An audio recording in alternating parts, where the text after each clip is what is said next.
सच्चा बल धर्म में निहित होता है। अधर्म का हर षड्यंत्र अंततः विनाश की ओर ले जाता है। राम ही केवल प्रेम प्यारा, जान लेऊ जो जानन हारा।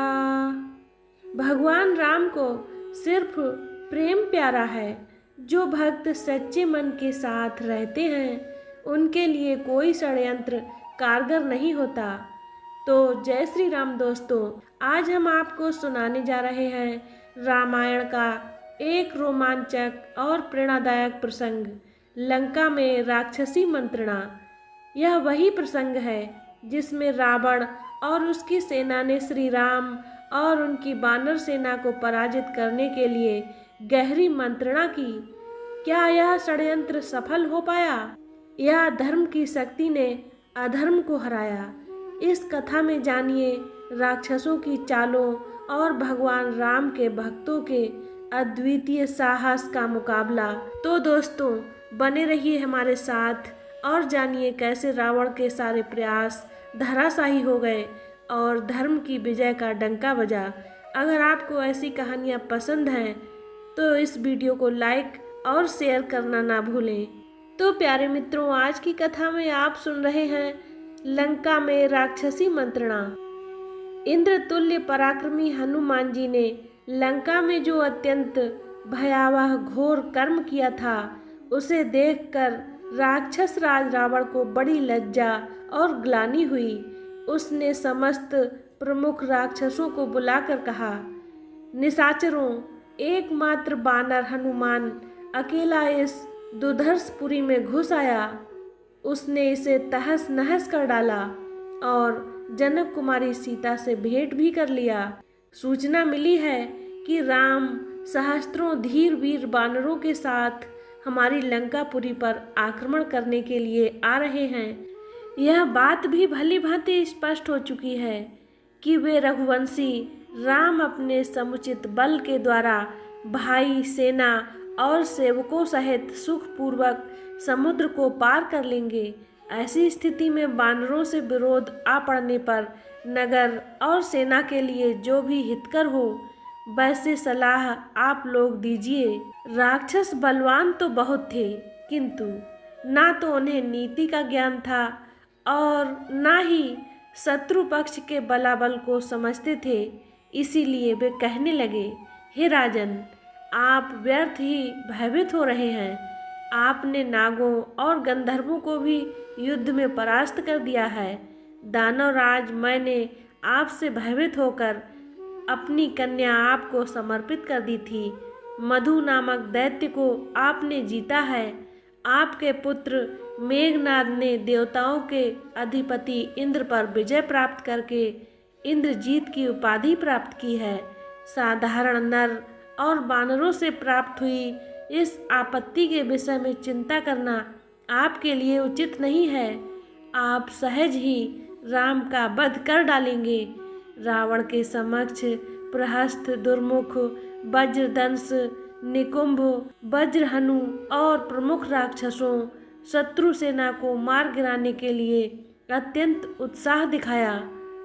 उनके उत्साहवर्धक वचन सुनकर रावण अत्यंत प्रसन्न हुआ और उनकी हाँ में हाँ मिलाने लगा। मंत्रियों को रावण की हाँ में हाँ मिलाते देखकर विभीषण ने हाथ जोड़कर कहा, हे तात, जो मनोरथ साम मतलब मेल मिलाप में, दान मतलब प्रलोभन और भेद शत्रु पक्ष में फूट डालना से सिद्ध न हो सके, उसकी प्राप्ति के लिए नीति शास्त्र का आश्रय लेना चाहिए। हे रावण, अस्थिर बुद्धि, व्याधिग्रस्त आदि लोगों पर बल का प्रयोग करके कार्य सिद्ध करना चाहिए, परंतु राम ना तो अस्थिर बुद्धि हैं और ना व्याधिग्रस्त। वह तो दृढ़ निश्चय के साथ आपसे युद्ध करने के लिए आए हैं, इसीलिए उन पर विजय प्राप्त करना सरल नहीं है। क्या हम जानते थे कि एक छोटा सा बानर हनुमान इतना विशाल सागर पार करके लंका में घुस आएगा?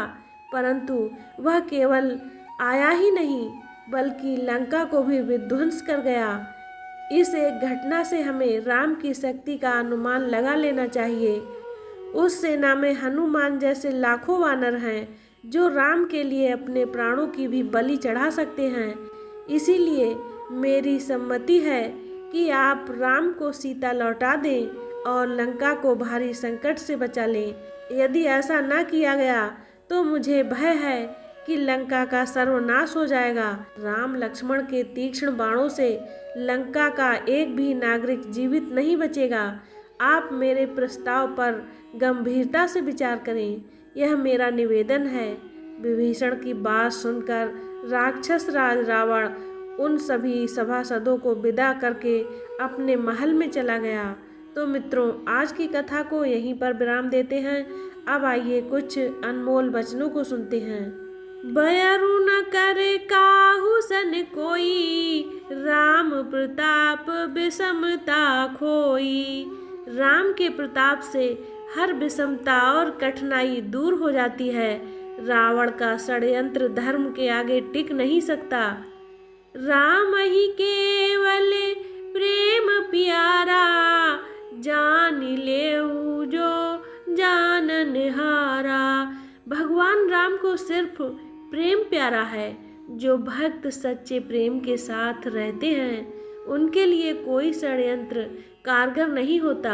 रावण सो जनी करही बिचारा, मंद मत बिनु शीस बिचारा।